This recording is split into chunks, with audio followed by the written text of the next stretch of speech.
Okay, people, do you see those? Those are those raspberries. Was this from last year or the year before? I think this was from last year. This year I made jam. Last year I just dehydrated them. So what I'm going to do here, people, is I'm taking this full jar and I'm putting it on a hot plate in a pot with some water. And then I'm going to simmer it and I'm going to make juice. That's what I'm going to do. And then I'm going to take some of that raspberry juice and I'm going to combine it with apple juice. Or maybe with that pear juice that I don't necessarily like. Because I'm trying to make this where Andre will like it. He will drink apple juice like this because it's not the kind that you buy in the store with the fructose. You know, he gets a little fickle with it. Shimei really likes this apple juice, right? Andre likes it too, but I know if I just sweeten it up a little more, you know, maybe I won't do every jar, but there will be a half a jar of apple juice. You know, what am I going to combine it with? The pear, apple, pear? No, I'd rather combine a half a jar of apple juice with some raspberry juice, right? And then it's, you know, you'll hold on a minute. God, you can't imagine how nice this smells. It smells so good. It smells like fresh raspberries, people. Serious. Dehydrated fruit. I don't know. If you don't open the jar, it retains itself. It really does. It doesn't lose its flavor. It doesn't lose its color for the most part if you keep it out of the light, right? So there you go. Now everything is, I would do blackberries, but I've got blackberry juice, so I don't want to do blackberries. And I'd only do blackberries because I have lots of dehydrated blackberries. But besides that point, I'm going to do raspberries, right? And I'm going to bring it to a boil. I'm going to boil them for a little while, and then I'm going to bring it down to a simmer just to thicken it up. Then I'm going to strain them, take out the juice, use it with the other juices that I'm working with to try and get as many can today as I can. And the pulp I'm going to just turn into some kind of a jam that just goes directly into the fridge, and or if I have too much, maybe a little bit in a jar or something in the freezer. We'll see. Hold on. Okay, people, so I'm just going to try and move along as fast as I can, stay focused and get as much done as I can between now and I guess the next 2 days, right? So this is the plum that I'm going to probably make plum butter with. This is the apple that I'm going to probably make apple butter with. This is the mango that I think I'm going to try and make jam with. This is the raspberries. I took this press and I pressed the berries, and as you can see, the juice itself is rich. Raspberries? Yeah, well, I'm making raspberry juice too to combine with the juices as the jars are half full or whatever it is. I might just try and can one full jar, and then the rest will be used for something else. And then the pulp I'll be making jam with. Right? So hold on. And then here we've got the Gala apples now heating up. And what I'm going to do, people, because when I put this, after I cooked it and everything, whatever, strained it out, I put it in a jar. I didn't disinfect the jar. So what I'm going to do, hold on a second, I'm just going to bring this to a quick... Just hold on a minute. I'm going to bring this to a quick boil, and then I'm going to bring it down to 190 and keep it at 190. My jars, I got 12 jars, 14 jars. I got 14 jars, juice jars, in the oven that has already been disinfected, right? Sterilized or whatever you want to call it. So we're going to get into juice now. Hold on. Okay, so now I'm doing the mangoes. I'm just going to, like, again, bring it up to a boil and then turn it down, and then I'm just putting it in here. This is 3 jars of the Gala, a little bit left over. So what I'm going to do is I'm going to fill this up with mango. So this will be mainly mango with a little bit of Gala. And because the mango is stronger, it doesn't even really need sugar. It will accent this little bit of juice down here. And then the rest of it will go in here, and then I'm going to get the pear, apple, kiwi, which is kind of bland because of the pear, right? And then I'm going to make a mixed fruit juice with the mango, the apple, pear, and the kiwi in this one, and then whatever's left else over will go with maybe the raspberry, and then I'll do the other apple. Hold on. Okay, so do you see how the assembly line is going? This is the Gala apple with that mango, and I did put 3/4 of a cup into the one jar, right? So it's a little concentrated, so you could even add water into this after the fact. And then the rest of it's going in here, and here's the apple pear apple with the, what is it called? Kiwi.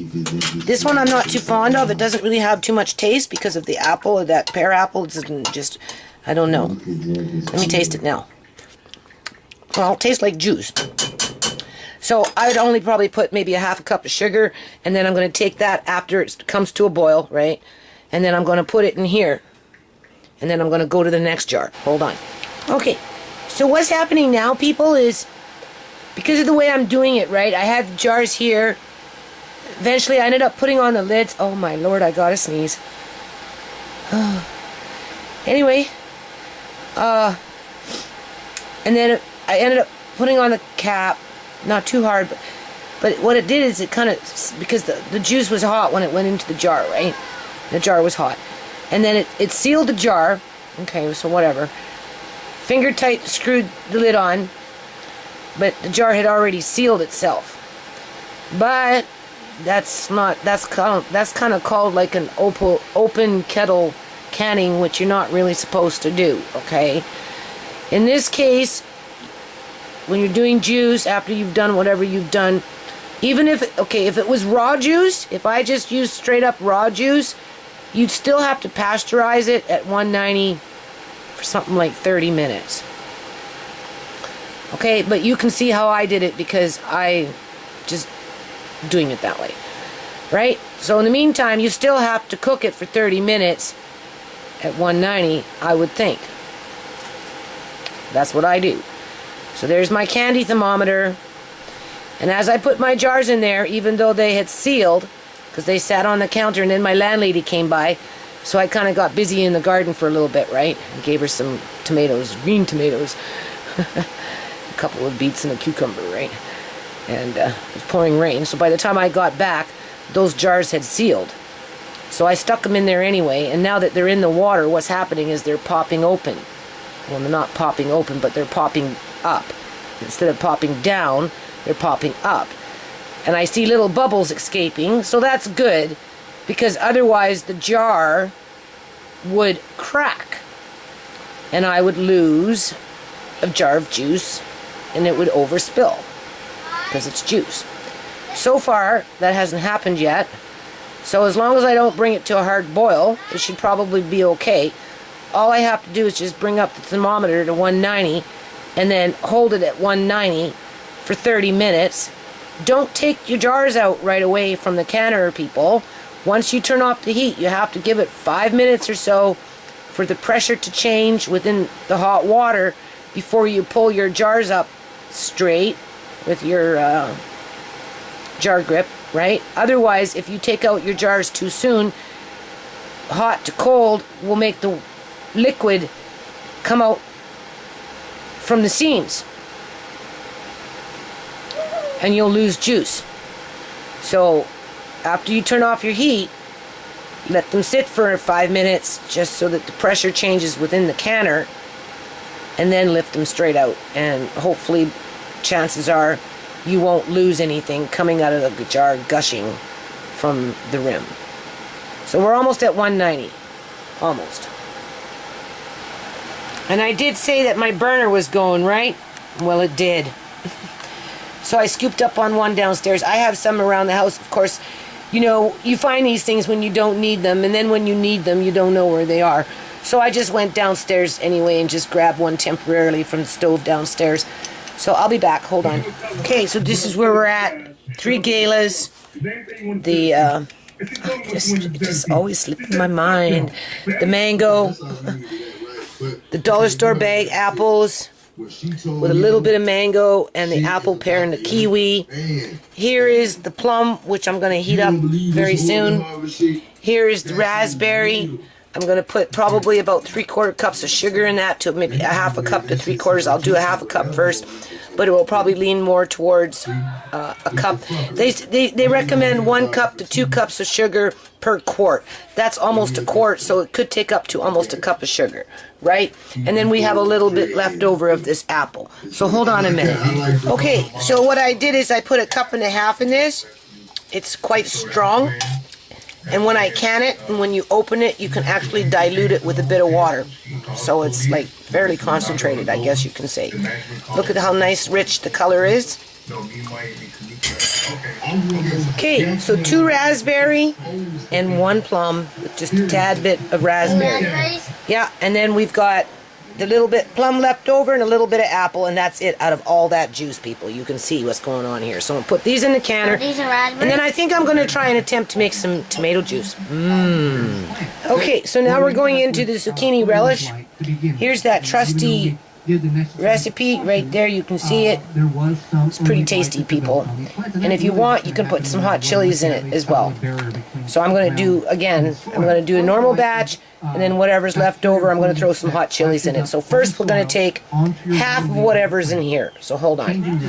Okay, there you go. So 5 jars of zucchini relish. It's all the same. I just cut the recipe in half or whatever. It was just in half. It was a full batch and a half a batch, right? So I just put, and that was done. The kids, I really like this too. It's very, very tasty. And then, because it's 11 o'clock at night now, and I know if I do these tonight, I'll be thankful tomorrow, because I have jars that I boiled for the fruit juice in the oven. Plus, I've got 2 extra of those. So I would really, really like to make tomato juice. That's kind of why I planted these tomatoes, not only for canning but for juice as well. You don't want tomatoes that are like cut and blemished. This isn't so much a blemish. It could be considered a blemish. Do you see? Because this stuff here, a little bit of this, apparently can ruin the whole batch. So, being that this is the first time I'm making tomato juice, maybe I should just take this one tomato out. Because I've got some other tomatoes that I'm going to just make tomato soup with or something again. But the rest of these, I think I'm going to try and make what's it called? I'm getting tired, people. See, 11 o'clock at night here. Tomato juice, and then maybe with the pulp, I'll try tomato paste. But just remember, the nutrients are in the skin. So if you make tomato paste, you take out the skin, you take out the nutrients. So it's hard to say what I'm going to do. Hold on. Okay, so it took an hour to cut them. So I figure I'll get 2 jars anyway. Oh, I hope so.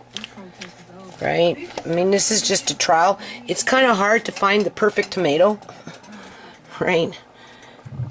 Now, this one here was split. Okay, so I have other ones, but I didn't do them, right? But this one I did. You can see what I did there, right? I cut that off. Obviously, you cut off the ends, right? And then I'm looking for something here, like here's a skin. I took off, there was a couple of them, because it's kind of hard to find the perfect tomato that has absolutely no blemish on it. You can see, right? I mean, it was probably just injured. That's what that is, you know, as people are moving around. You can see, oops, sorry. You can see, so I took off that, right? Anyway, you can see, because of the way it was folding, right? So I cut off that.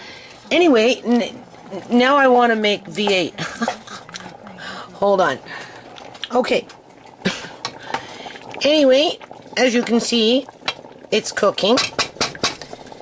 But I'm tired, and I'm tired. So what I'm going to do is I'm going to start this thing. I can't think of the name right now. It's a press of some kind.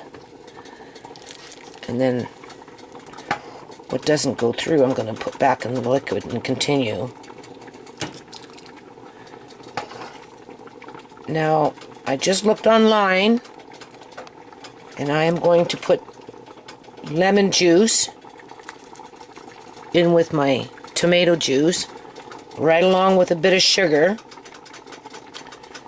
Lemon juice only because if I was canning tomatoes, I would do that So, I guess this is how you do this. I've never done this before either, people. Oops, sorry, wandering eye. Right? So, we'll be back. Okay, that's what I have so far. I like my other one that I can turn by hand, but I've got it in my little cubby put away, and I can't really get to it. So anyway, I've done it once, and now I am just heating this up again, and then I'm going to do it again. I just want to... I'm almost tempted to put some water in there, but I'm not going to do that, right? There's obviously lots of pulp in there that's... could be in the juice. That's the mission.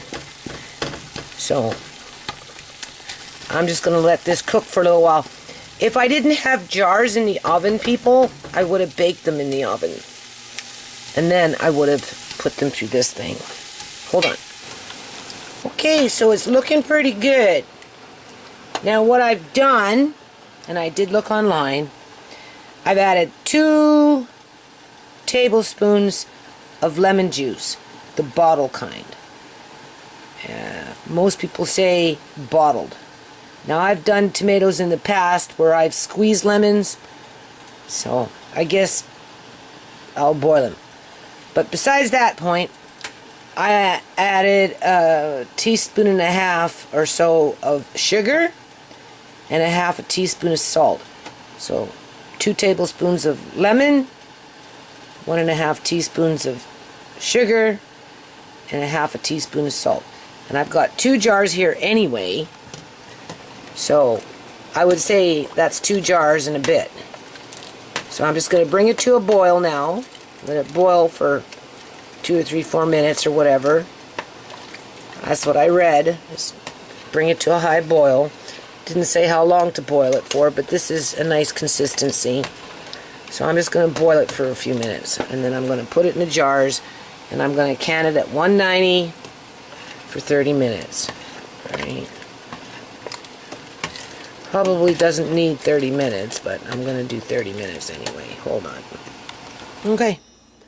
So that's it. 2 jars of tomato juice and a glass for tomorrow morning. This is the tomatoes. It would be nice to make bread with olives, but I don't think I'll have time.